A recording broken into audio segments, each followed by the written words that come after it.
코로나로 인해 전 세계가 신음하는 가운데서도 2021년은 저물고 2022년 새해가 다가오고 있습니다.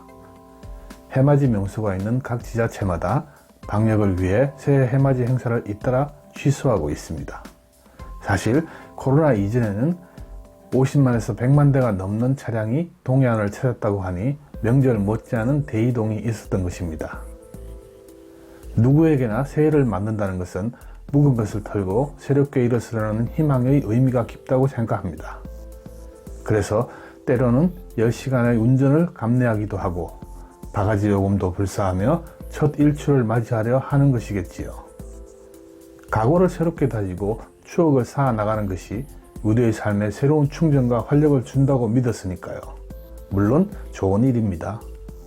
우리나라의 경우 최근 몇 년 동안 급격히 늘어난 이른바 대중관광의 붐을 타고 그 수려하던 자연이 행락인파의 발길이 닿는 곳마다 여지없이 더럽혀지고 망가져가는 현상을 나타내고 있다. 행락 인구가 늘어나면서 웬만한 관광 명소나 유원지를 비롯한 산과 들이 온통 쓰레기, 비닐 포장지, 술병, 깡통 등으로 뒤덮이다시피 되고 마침내는 수목을 멋대로 꺾고 덜을 파내가는 횡포까지 자행되어 왔다. 1977년의 신문기사입니다. 사진을 한번 살펴보시지요. 1981년 지리산 세석평전의 모습입니다. 지금은 상상하기도 힘들겠지만 당시만 해도 이렇게 텐트를 치고 고기를 구워 먹고 술을 마시며 야영을 했습니다. 국립공원이 이 정도면 다른 곳은 미루어 짐작할 수 있으리라 생각됩니다. 건국 이후 혼란한 사회를 딛고 산업화를 통해 발돋움하며 전 국민이 수출에 매달렸던 시대가 1970년대입니다. 그리고 오매불만 그리던 살 자급률 100%를 달성한 해가 1976년입니다. 그리고 칼라TV 방송이 1980년 12월에 시작됩니다. 이제 조금 살만해졌다고 생각했는지 모르겠습니다. 제가 대학을 다니던 1980년 초중반은 전국의 산과 강, 계곡은 피스철이면 피서인파로 몸살을 앓곤 했습니다. 1977년의 신문기사 보도 내용과 같은 어쩌면 더 심한 광경들도 지켜보았었습니다. 지금은 어떤가요? 깨끗하지요? 한강만 나가보더라도 자신이 있던 자리에서 가지고 온 도시락을 먹고는 깨끗하게 청소하고 떠납니다. 정말 좋아졌지요? 개인의 공공의식이 나아지고 더 성숙한 사회로 발전해 왔음을 느낄 수 있습니다. 그런데 말입니다. 이게 전부는 아닙니다.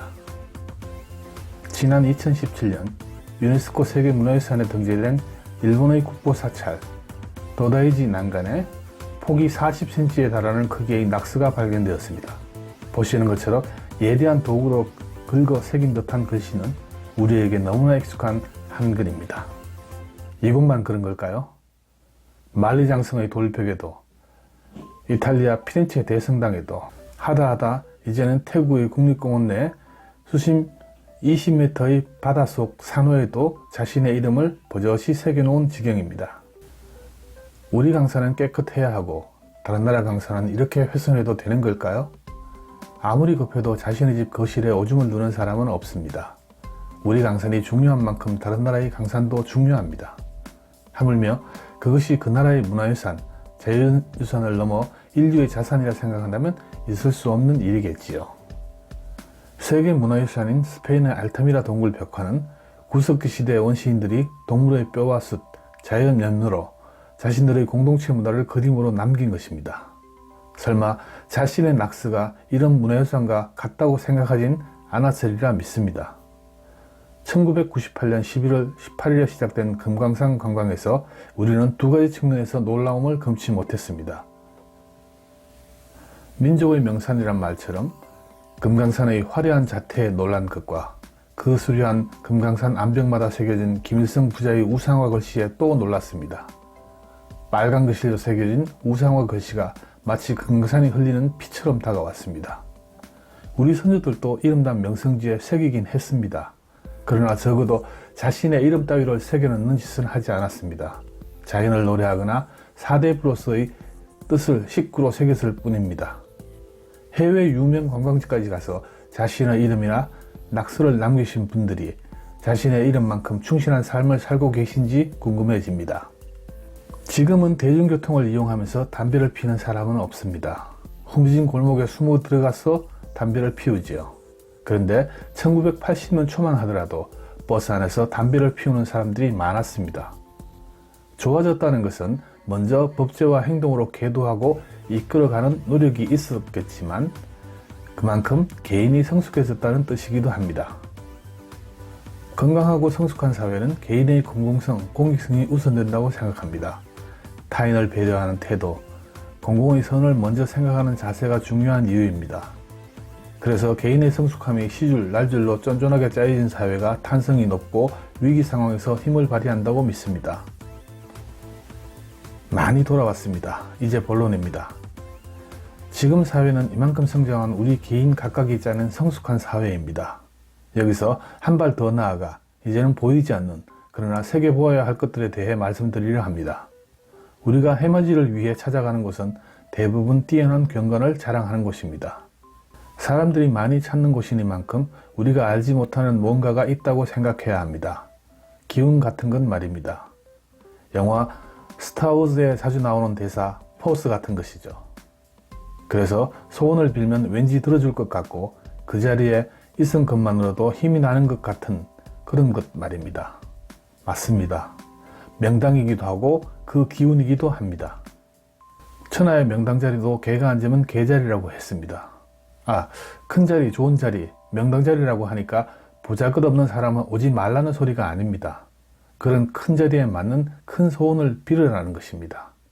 낙산사 헬스관음상에 40원짜리 추금문을 붙이면서 절살림 보태지 말고 10시간 기름 때문에 달려와 우리 가족의 건강성취, 취업성공, 대학 합격 따위를 빌지 말란 이야기입니다. 그 정도는 편안하게 집 베란다 문을 열고 달 보며 빌어도 될 만큼 우리는 성숙해졌지 않습니까? 적어도 그런 자리에서는 올해 대통령 선거에서 우리나라를 바르게 이끌 대통령을 뽑아달라든지 아니면 코로나라는 전대미문의 역병에서 벗어나게 해달라든지 세계평화 정도를 추구해야 하지 않을까요? 일생에 한 번 당신의 소원이 성취될 기회라고 하면 그저 내 일신의 안녕만을 빌 수는 없지 않겠습니까? 각 언론사나 지자체에서는 랜선 해맞이를 한다고 합니다.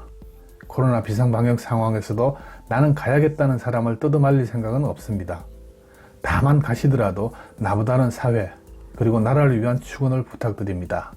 거듭 말씀드리지만 그 좋은 자리를 개자리로 만드는 우를 범하지 않기를 바랍니다.